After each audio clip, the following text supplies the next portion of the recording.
बिस्मिल्लाहिर्रहमानिर्रहीम, अस्सलाम वालेकुम। मेरे अज़ीज़ तलबा व तालिबात, उम्मीद करता हूँ कि आप सब खैरियत से होंगे। मेरा नाम है अदील महबूब और आज हम ये देखेंगे कि वेबसाइट को कैसे बनाया जाता है। यानी हमारे मौजू का नाम है वेब पेज बनाना और इसका इजहार। इसमें हम देखेंगे कि एक सादा सा वेब पेज कैसे बनाया जाता है। तो आज हम इसको प्रैक्टिकली करेंगे और इंशाल्लाह आपको एक सादा सा वेब पेज बनाने का तरीका समझ आ जाएगा। तो चलते हैं लेक्चर की तरफ। जैसा कि आपको पता है कि हमने HTML का तारुफ़ कर लिया। आपको ये पता होना चाहिए कि HTML क्या होता है। आपने इससे पिछला लेक्चर ज़रूर सुना होगा और उसमें आपको ये पता चल गया होगा कि HTML क्या है, वेब पेज क्या है, वेबसाइट क्या होती है और हाइपर टेक्स्ट मार्कअप लैंग्वेज से क्या मुराद है, और टैग्स के बारे में भी हमने थोड़ा सा पढ़ लिया। जब इन तमाम चीज़ों के बारे में हम पढ़ चुके हैं तो अब हम अपना वेब पेज बनाने की कोशिश करेंगे। तो आज हम अपना पहला वेब पेज बनाएंगे और उस वेब पेज के अंदर मैं आपको दिखाऊंगा कि हम टैग्स कैसे लगाते हैं और किस तरह से अपना वेब पेज बनाकर उसको महफूज करते हैं। जब हम अपना वेब पेज बना लेते हैं HTML के अंदर, उसको हम महफूज कर लेते हैं अपने कंप्यूटर के अंदर, तो उसको हम अपने वेब ब्राउज़र में जब ओपन करेंगे तो वो किस तरह का दिखेगा। क्योंकि हमने ये पढ़ा हुआ है कि हमारा वेब ब्राउज़र HTML को समझता है और उसको समझने के बाद उसको उस हालत में दिखाता है जिस हालत में उसको वेब पेज के तौर पर नज़र आना चाहिए। तो जो हम HTML में कोड लिखते हैं वो उसको तब्दील कर देता है उस हालत में जिस हालत में हम उसको दिखाना चाहते हैं।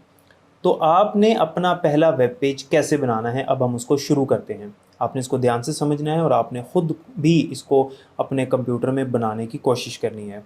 सबसे पहले तो आपने कोई भी टेक्स्ट एडिटर खोल लेना है अपने कंप्यूटर में। जैसे मैं आपके सामने एक टेक्स्ट एडिटर खोल रहा हूँ, ये आपके भी कंप्यूटर में मौजूद होगा, ये पहले से मौजूद होता है।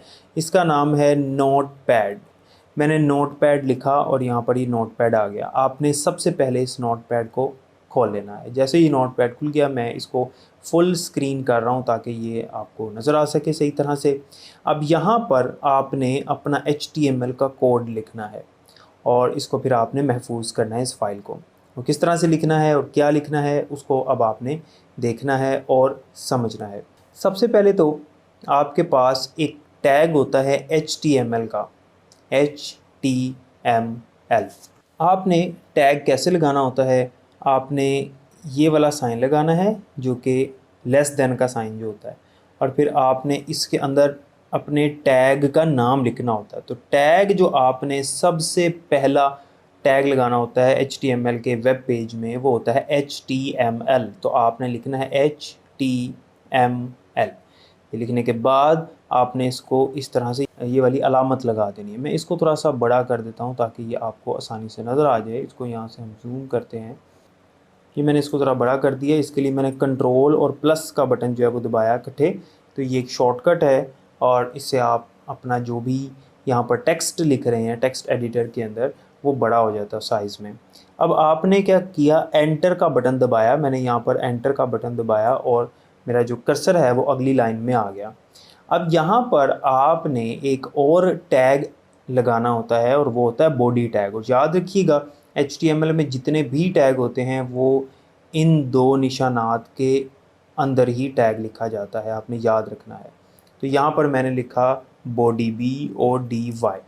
ये लिखने के बाद मैंने उसी तरह से अगली लाइन पर जाना है तो मैंने एंटर का बटन दबा दिया। अब आपने इस बॉडी के अंदर जो लिखना है अपने वेब पेज का वो आपने यहाँ पर लिखना होता है। यानी याद रखिएगा कि जब आपका एक वेब पेज बनेगा तो जो कुछ आपने बॉडी के अंदर लिखा होगा आपके वेब पेज के ऊपर वही कुछ नज़र आएगा। जो कुछ आपने लिखना है वो बॉडी के टैग के अंदर अंदर लिखना होता है।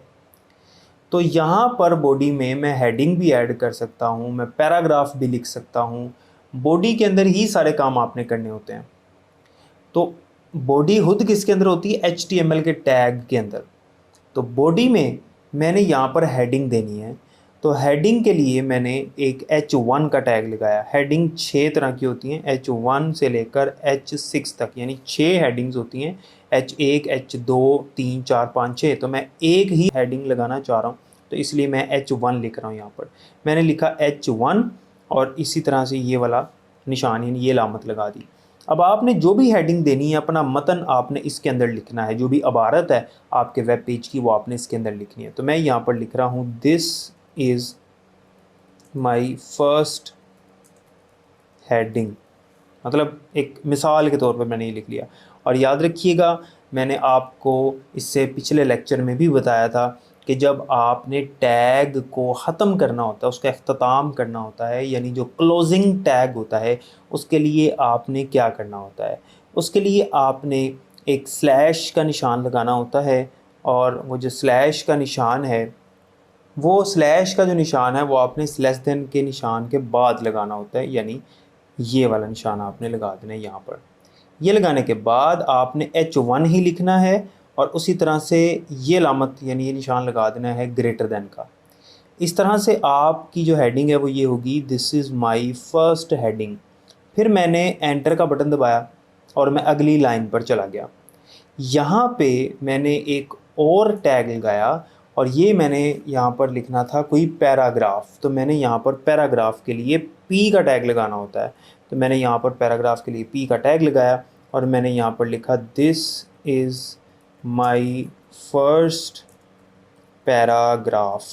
ये लिखकर मैंने उसी तरह से अब इसका क्लोजिंग टैग लगाना है। तो उसी तरह से लेस देन का साइन लगाकर, स्लैश लगाकर, उसी तरह से P लगाकर और ये अलामत लगाकर आपने अपना पैराग्राफ ख़त्म किया। पैराग्राफ की क्लोजिंग टैग को लगा दिया। फिर मैंने एंटर का बटन दबाकर अब आपने यहाँ पर क्या करना है, आपने अपनी जो बॉडी है उसको क्लोज़ करना है। यहाँ पर पहले आपने बॉडी को क्लोज़ करना है, उसी तरह से लेस देन का साइन लगाकर, और फिर आपने ये स्लैश लगाकर आपने उसी तरह से लिखना है बॉडी, और फिर ग्रेटर देन का साइन। फिर आपने अब यहाँ पर HTML का टैग जो है उसको ख़त्म करना है, उसको क्लोज़ करना है। तो आपने यहाँ पर लिखा उसी तरह से स्लैश लगाया, और फिर मैंने यहाँ पर लिखा HTML, और ये हमारा HTML का टैग ख़त्म हो गया। तो आपने देखा कि हमने यहाँ पर एक सादा सा पेज बनाया, लेकिन अब ये दिखेगा कैसे वो भी हम देख लेते हैं। जब आप ऐसा कर लें तो आपने यहाँ पर फाइल के मेन्यू को खोलना है। ये आपके सामने एक मेन्यू आ जाएगा। इस मेन्यू में आपको सेव लिखा हुआ नज़र आएगा। यहाँ पे आपको मुख्तलिफ मेन्यू नज़र आ रहे हैं, एडिट, फॉर्मेट, व्यू, हेल्प। तो आपने फ़ाइल के मेन्यू को खोला, आगे आपको एक यहाँ पर लिखा नज़र आएगा सेव। आपने सेव को सिलेक्ट कर लिया। जैसे ही आपने सेव को सिलेक्ट किया वो आपसे पूछेगा आपने फ़ाइल को कहाँ पर महफूज करना है।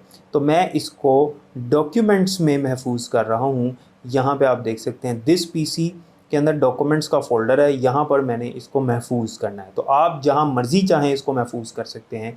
यहाँ पर मुख्तलिफ आपको फ़ोल्डर्स और ड्राइव्स नज़र आएंगी, आपकी मर्ज़ी है। मैं यहाँ पर इसको डॉक्यूमेंट्स में सेव कर रहा हूँ, यानी महफूज कर रहा हूँ। लेकिन ये करने से पहले आपने यहाँ पर जो लिखा आ रहा है सेव एज़ टाइप, आपने इसको यहाँ से खोलना है, सिलेक्ट करना है, और नीचे लिखा आ रहा है ऑल फाइल्स। ऊपर है टेक्स्ट डॉक्यूमेंट, नीचे ऑल फाइल्स। आपने ऑल फाइल के ऊपर क्लिक करके इसको यहाँ से चुन लेना है, यानी सिलेक्ट कर लेना है। जब आपने ऑल फाइल्स को सिलेक्ट कर लिया, यहाँ पर कुछ लिखा आ रहा था वो चला गया। क्या लिखा नज़र आ रहा था, यहाँ पर लिखा आ रहा था टेक्स्ट, यानी वो उसकी एक्सटेंशन ये वाली आ रही थी, ये TXT। अब एक्सटेंशन क्या होती है ये भी मैं आपको समझाता हूँ। बहरहाल आपने यहाँ पर ऑल फाइल्स करके यहाँ पर अपनी फ़ाइल का नाम रखना है। मैंने यहाँ पर फ़ाइल का नाम रखा मिसाल के तौर पे माई वेब पेज, इसका मैंने नाम रखा। ये नाम रखने के बाद आपने इसकी एक्सटेंशन लगानी, यानी आपने यहाँ पर एक नुक्ता लगाना है, डॉट लगाना है, जो मैंने यहाँ पर लगाया। ये डॉट लगाने के बाद आपने क्या करना है, यहाँ पर एक्सटेंशन देनी है। एक्सटेंशन क्या होती है, एक्सटेंशन बताती है फ़ाइल की टाइप क्या है, फ़ाइल में किस तरह का डाटा महफूज किया हुआ है। तो चूँकि हमने यहाँ पर वेब पेज महफूज किया, और वेब पेज किसके अंदर हमने लिखा है, HTML लैंग्वेज के अंदर, जो कि कंप्यूटर की एक सादा लैंग्वेज है वेबसाइट्स या वेब पेजेस बनाने के लिए, और ये हाइपरटेक्स्ट मार्कअप लैंग्वेज है। तो ऐसा जो वेब पेज हम बनाते हैं उसकी एक्सटेंशन हम रखते हैं HTML या HTM, यानी आप लिख दें यहाँ पर HTML, या आप HTM भी सादा लिख सकते हैं। तो मैं HTML लिखकर इसको यहाँ से कर रहा हूँ सेव। जब मैंने सेव किया ये फ़ाइल मेरी महफूज हो गई, कहाँ पर, डॉक्यूमेंट्स में। मैंने इसको यहाँ से फ़ोल्डर को खोला, मैं आपको दिखा देता हूँ। यहाँ से आया दिस पीसी में डॉक्यूमेंट्स वाला फ़ोल्डर था, ये डॉक्यूमेंट्स है। इसके ऊपर मैंने डबल क्लिक किया और मुझे यहाँ पर नज़र आ रहा है माई वेब पेज। मैं इसको ज़रा व्यू इसका बड़ा कर देता हूँ ताकि आसानी से आपको नज़र आ जाए। लार्ज आइकन कर दिया मैंने, तो आप देख सकते हैं यहाँ पर आपको नज़र आ रहा है माई वेब पेज, और इसका जो निशान नज़र आ रहा है, जो आइकन है, ये किसका है? माइक्रोसॉफ्ट एज जो वेब ब्राउज़र है उसका निशान है। ये माइक्रोसॉफ्ट एज हमारे विंडो में पहले से मौजूद होता है, तो ये वेब ब्राउज़र है। यहाँ इसको मैं एक्स्ट्रा लार्ज आइकन भी करके आपको दिखा सकता हूँ ताकि मज़ीद नज़र आ जाए। ये देखें, ये जो आपको आइकन नज़र आ रहा है वेब ब्राउज़र का, यानी ये जो फाइल है ये आपके वेब ब्राउज़र में खुलेगी। ये आपके वेब ब्राउज़र में खुलेगी ये फ़ाइल। यानी अगर मैंने लिखा तो इसके अंदर टेक्स्ट था, ये देख सकते हैं आप, इसके अंदर मैंने टेक्स्ट लिखा हुआ है भी टेक्स्ट एडिटर, लेकिन जैसे ही मैंने उसकी एक्सटेंशन को बदल दिया, एक्सटेंशन तब्दील करने से वो फाइल की जो टाइप थी वो भी तब्दील हो गई। अब ये ब्राउज़र में खुलेगी। अब मैं इसको खोल के देखता हूँ कि ये वेब पेज में कैसा नज़र आएगा। आप देखें मैंने लिखा ये है, लेकिन जब ये नज़र आएगा तो किसी और तरह से आएगा। ये वेब पेज जब बनेगा तो कैसे नज़र आएगा ये देख लें। इसमें टैग्स नज़र नहीं आएंगे क्योंकि हमारा ये जो ब्राउज़र है माइक्रोसॉफ्ट एज, ये समझता है कि टैग्स को नहीं दिखाना। टैग्स का मतलब क्या है, आप देख सकते हैं यहाँ पर लिखा हुआ type Microsoft Edge HTML document, कि ये माइक्रोसॉफ्ट एज की फ़ाइल है, यानी ब्राउज़र की फ़ाइल है। मैं किसी और ब्राउज़र से भी इसको खोल सकता था। तो मैंने जब इसके ऊपर डबल क्लिक किया, इसको मैंने खोला, तो ये आपके ब्राउज़र में आपका वेब पेज खुल गया। और इसके ऊपर आप देख सकते हैं हेडिंग नज़र आ रही है, this is my first heading, और नीचे पैराग्राफ नज़र आ रहा है, दिस इज़ माई पैराग्राफ। अगर आपने इसको जूम करना है तो आप इसको जूम करके भी देख सकते हैं। ये देखें, this is my first heading, this is my paragraph. वैसे तो अमूमन ये 100% पे होता है, लेकिन अगर मैंने इसको बढ़ा के आपको दिखा दिया। आप यहाँ पर ज़रा गौर करें, मैंने ये वाला जो मतन लिखा है, जो इबारत लिखी, इसका साइज़ भी वही है और इसका साइज़ भी वही है पैराग्राफ का। दिस इज़ माई पैराग्राफ वाले का भी साइज़ वही है, this is my first heading, इसका भी साइज़ वही है। लेकिन अगर आप इसमें देखेंगे तो हेडिंग जो है वो बड़ी नज़र आ रही है, this is my first heading, और जो पैराग्राफ है वो छोटा नज़र आ रहा है। उसकी वजह ये है कि हेडिंग हमेशा बड़ी होती है।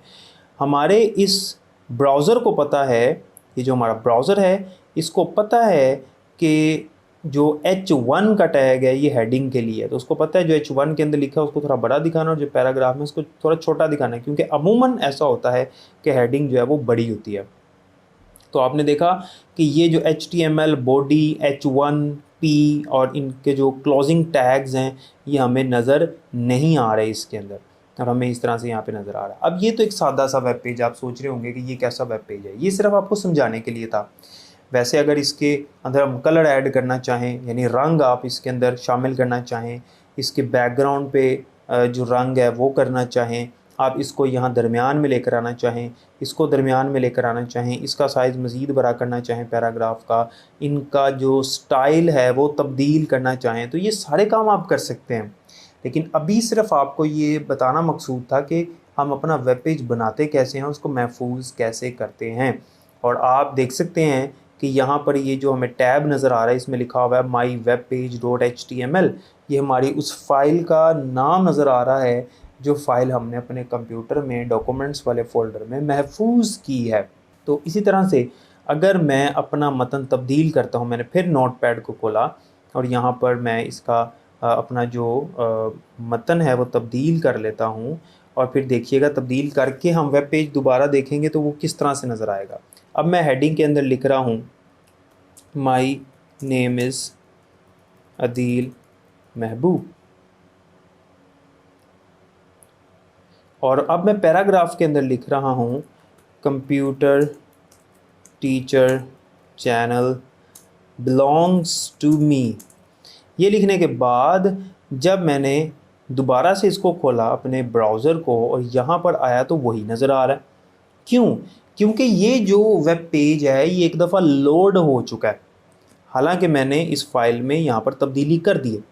अब करना ये है कि आपने इसको दोबारा से यहाँ से सेव करना है, ये उसी फाइल के ऊपर ओवरराइट हो जाएगी। फाइल का नाम वही है, ये आप देख सकते हैं यहाँ नज़र आ रहा है फाइल का नाम, फाइल का नाम वही है, लेकिन अंदर यहाँ मैंने हेडिंग के अंदर जो मतन है वो तब्दील कर दिया और पैराग्राफ का जो मतन है जो इबारत है वो तब्दील कर दी। जब मैं इस ब्राउज़र में आऊँगा, अब इस ब्राउज़र को मैंने करना है रिफ़्रेश।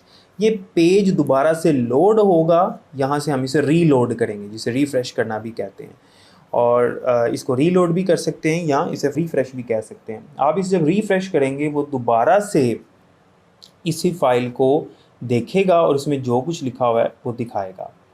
तो मैंने इसको यहाँ से रिफ़्रेश किया यानी रीलोड किया, तो ये देखें ये बदल गया। यहाँ पर अब लिखा रहा my name is Adeel Mahboob, computer teacher channel belongs to me. इसी तरह से आप यहाँ पर मुख्तलिफ मतन शामिल कर सकते हैं। आप अगर पैराग्राफ को बढ़ाना चाहते हैं तो आप बढ़ा भी सकते हैं। और एक बात बड़ी अहम जो आपने याद रखनी है कि ये ज़रूरी नहीं है कि हमने HTML लिखा तो बॉडी का टैग हमने इसके नीचे ही लगाना है। आप इस बॉडी के टैग को इसके आगे भी लिख सकते हो, इससे कोई फ़र्क नहीं पड़ता। आप H1 जो है हेडिंग, इसको भी इसके आगे लेकर जा सकते हो। देख लें कुछ इस तरह से पैराग्राफ भी आगे जा सकते हैं, लेकिन वो चूँकि इधर दाईं तरफ चला जाएगा इसलिए मैं वो कर नहीं रहा। इसी तरह से बॉडी को आप इसके आगे लिख सकते हो, HTML को इसके आगे लिख सकते हो, इससे कोई फ़र्क नहीं पड़ता। ये देखिए मैं सेव करता हूँ और आप इसको रिफ़्रेश करके मैं आपको दिखा देता हूँ, कोई फ़र्क नहीं पड़ेगा। ये देखें बिल्कुल वैसे ही मैं रिफ़्रेश कर रहा हूँ लेकिन कोई फ़र्क नहीं पड़ रहा। और इसमें आखिरी बात जो कि समझने वाली है वो ये है कि आप देखें जिस टैग को आपने सबसे पहले लिखा है, ओपनिंग टैग उसका लिखा है, आपने उसका क्लोजिंग टैग उसी हिसाब से आखिर में लिखना है। ये सबसे पहले था HTML, ये सबसे आखिर में गया। ये दूसरे नंबर पे लिखा था, इसको HTML से पहले लिख दिया, ठीक है। इसी तरह से H1 फिर लिखा था, H1 को पहले क्लोज़ कर दिया, फिर P और P यहाँ पर क्लोज़ हो गया। तो इस तरह से ऐसा नहीं है कि HTML पहले लिखा है तो आप HTML को पहले क्लोज़ कर दें। HTML एंड पे क्लोज़ होगा, जो कुछ HTML के अंदर लिखा जाएगा और उसके बाद जो कुछ है वो बॉडी के अंदर लिखा जाएगा, ठीक है। तो उम्मीद करता हूँ कि यहाँ तक आपको समझ आ गई होगी। तो जैसा कि आपने देखा कि हम HTML के अंदर एक सादा सा वेब पेज कैसे बनाते हैं, इसका तरीक़ाकार क्या है वो सारा मैंने आपको समझा दिया। इसी तरीके को अपनाते हुए आपने ख़ुद भी इसकी कोशिश करनी है और अपने कंप्यूटर या लैपटॉप में आपने इसको बनाना है। कोई भी एक सादा सा वेब पेज आप बना सकते हैं जिस तरह मैंने आपको बनाकर दिखाया। उम्मीद करता हूँ कि यहाँ तक आपको समझ आ गई होगी। बाकी इंशाल्लाह अगले लेक्चर में पढ़ेंगे, तब तक के लिए मुझे इजाज़त दें। अपना बहुत ख्याल रखिएगा। अल्लाह हाफ़िज़।